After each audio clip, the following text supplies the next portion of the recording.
মহারাজ, এই রাজ্যের বিখ্যাত কবিরাজ উড়া এবং ধুরা এসেছেন।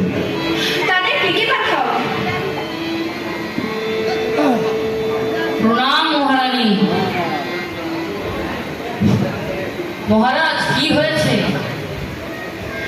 আজ রানী খুবই অসুস্থ। রানী কেমন করেছে, দয়া করে আপনারা একটু দেখুন। এ তো দেখি সাংঘাতিক রোগ। হ্যাঁ, এই রোগ তাড়াতে অনেকে বিপদে পড়েছে, কিন্তু আমরা এই বিপদে পড়বো না, কারণ আমরাই হচ্ছি এ রাজ্যের বিখ্যাত কবিরাজ উড়া ধুরা।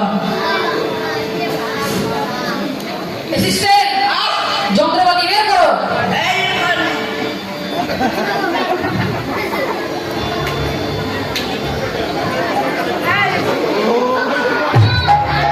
এই হচ্ছে আমাদের প্রথম অস্ত্র, যা দিয়ে রোগীকে করিব সুস্থ।